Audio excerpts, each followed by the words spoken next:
Ana dari Cisoka, Tangerang. Assalamualaikum warahmatullahi wabarakatuh. Tanggal 9 Agustus lalu, Bapak Ana dipanggil lebih dulu dari kami dalam keadaan koma di rumah sakit. Pertanyaannya, apakah Bapak saya meninggal dalam keadaan baik dan tetap keislamannya sedangkan tidak mengucapkan kalimat Allah, tapi kami sudah membisikkan dengan kalimat Allah di kuping Bapak karena yang sudah tiada. Dan apa sebaiknya kami lakukan untuk kemuliaan Bapak, khususnya untuk kami, anak-anaknya. Satu, selalu berhusnudzan pada Allah.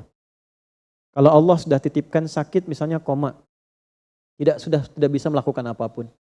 Husnudzan dulu dengan syukur kepada Allah bahwa semua fungsinya menjelang wafat ditutup untuk berbuat maksiat. Itu dulu.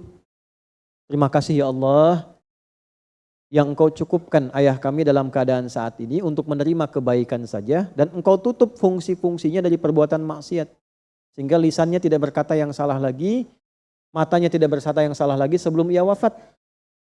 Lalu Anda tadi sudah bisikkan kalimat-kalimat thayyibah, kalimat-kalimat kebaikan, husnudzan kepada Allah, sampai kepada Allah, Allah perintahkan malaikat untuk menyampaikan itu pada keadaan dirinya, walaupun tak terucap di lisannya. Jelas ya? Husnudzan. Setelah itu apa? Setelah itu wafat, meninggal, diselesaikan semua kewajiban beliau. Kalau Anda bertanya apa yang terbaik, satu yang tidak ada biaya menggunakan lisan saja yaitu doa. Ya, satu apa? Doa. Nah, yang kedua, praktekkan semua ilmu yang pernah diajarkan ayah dan amanat yang baik-baik. Praktekkan. Jelas? Nah, yang ketiga, ya, jika ayah berwasiat amal-amal baik, lakukan. Jika tidak ada, Anda teruskan amalan baik yang pernah dikerjakan ayah atau amal kebaikan yang ayah belum kerjakan tapi Anda niatkan untuk ayah Anda. Tiga-tiganya terkumpul dalam satu hadis, 9 lafaz di hadis Muslim. Idza mata al-insanu. Idza mata al-insanu. Riwayat kedua, idza matal abdu. Kemudian diterjemahkan dalam tafsir hadisnya, idza mata ibnu Adam. Ini yang populer tafsir hadisnya. Redaksinya, idza matal insan, idza matal abdu. Jika manusia yang sibuk itu wafat, meninggal, in qata'a sa'iru amali, maka semua amalnya selesai. Semua pahalanya pun selesai. Illa min thalathatin, kecuali 3 hal saja yang pahalanya masih mengalir. Satu apa? Waladin solihin yada'u. Anak soleh yang mendoakannya. Maka jadilah anak-anak yang soleh, jangan putus doa. Setiap selesai sholat minimal berdoa. 2, sedekatin ya, amal baik yang mengalir pahalanya.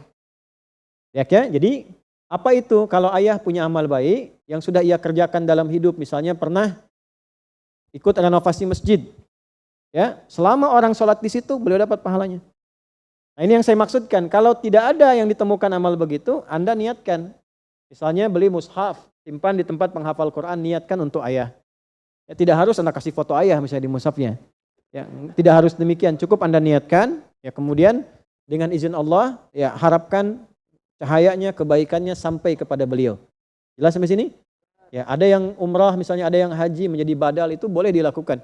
Ada yang ingin puasa diniatkan untuk ayahnya yang wafat, boleh dilakukan. Ya, ada yang untuk kurban diniatkan bagi Allah, karena Allah bagi ayahnya yang wafat, boleh dilakukan. Jelas? Nah, yang terakhir, ilmin yuntafa'u bihi, ilmu yang bermanfaat. Banyak orang menafsirkan kalau ini pernah jadi guru, kan pernah mengajar. Tidak juga. Jangan batasi di situ. Seayah-ayahnya ayah. Tuh. Saya akan selalu kangen dengan suara ibu itu. Nah, itu. Seayah-ayahnya ayah sudah pasti punya ilmu ayah yang mengajarkan anak ayah itu menjadi baik dalam hidup. Oh, tangkap tuh. Seayah-ayahnya ayah sudah pasti memiliki ilmu ayah untuk mengajarkan anak ayah itu menjadi baik dalam hidup.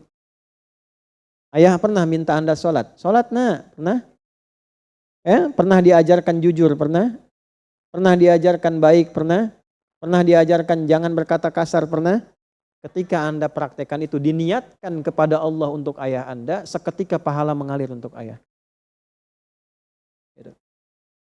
Makanya saya sering katakan gini, kalau bisa anak-anak bapak ibu, anak saya, anak kita, usahakan ngaji pertamanya dari orang tuanya. Minimal Fatihahnya.